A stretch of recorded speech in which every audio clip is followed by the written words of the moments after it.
مر الزمان تألقا وأضاء للدنيا طريقا مشرقا وهدى من الرحمن يهدينا به للصالحات وللمكارم والتقى هذا كتاب الله أعذب منهل أنعم به. بسم الله الرحمن الرحيم. الحمد لله رب العالمين والصلاة والسلام على سيدنا محمد وعلى آله وصحبه أجمعين. أما بعد. Assalamu alaikum wa rahmatullahi wa barakatuh. Welcome back to the 14th part of this series where we are looking at the explanation of the 40 hadith pertaining to the virtues and the rulings of the Qur'an. In the last episode we spoke about the virtue of listening to the Qur'an from other people directly in front of their presence.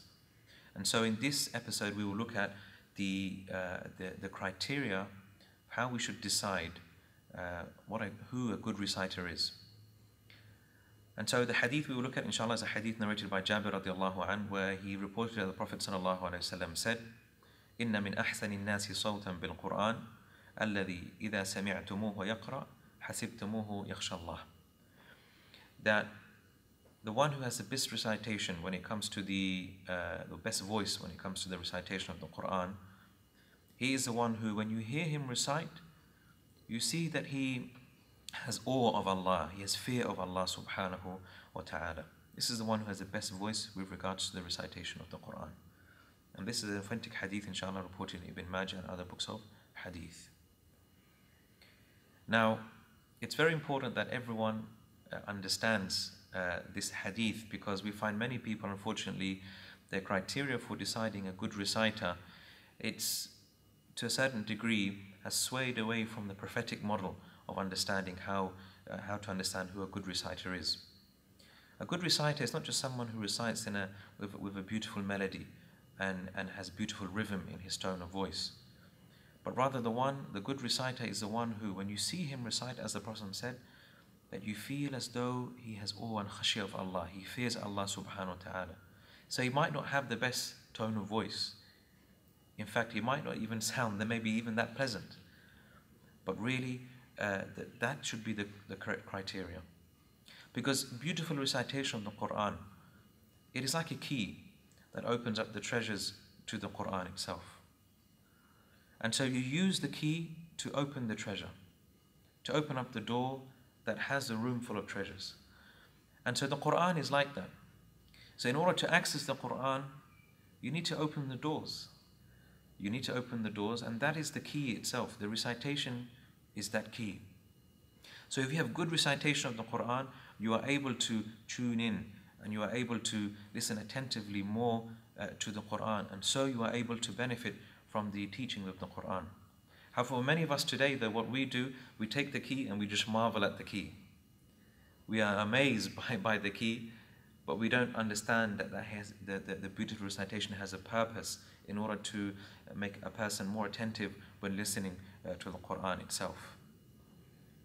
And so, how can a person tell that a person recites with awe and fear of Allah subhanahu wa ta'ala? Naturally, the Qur'an speaks about many different things. It speaks about paradise, it speaks about hellfire, it speaks about rulings, it speaks about stories of previous nations, it speaks about many things.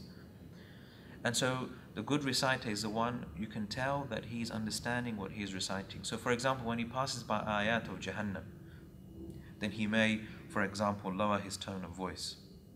Or he might feel as though he is reciting with fear, and maybe he might even cry. And when he passes by ayat that speak about Jannah, he might, for example, raise his voice out of anticipation and out of hope.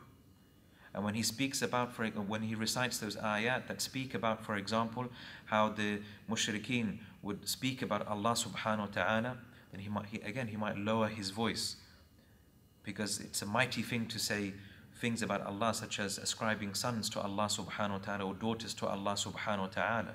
It's not something that you want to pronounce so loudly. And so changing the tone of voice, changing even the pitch of the voice as well, it's an indication that person recites with meaning, and he is someone who has khashya of Allah subhanahu wa ta'ala. So when you look for a good reciter to listen to, look for the one who recites with meaning And the one who, when he recites with a sense of sadness as well. Because in other riwayat it mentions that the best person, the one who has the best recitation, is the one who recites with huzn, or recites with sadness. Although many of these hadith might not be so strong, but still the meaning is sound according to many scholars. This is because the nature of the Qur'an, its message is a very serious message, and a message that requires a lot of deep thought and contemplation and reflection. So inshallah, look for those reciters, and remember that the aim should be not just to listen to beautiful recitation, but to bring you closer to the Qur'an, inshallah ta'ala. In the next episode, we will look at the virtue of coming together as a congregation to recite the Qur'an with one another in the houses of Allah subhanahu wa ta'ala. So tune in for that episode, inshallah. Assalamu alaikum.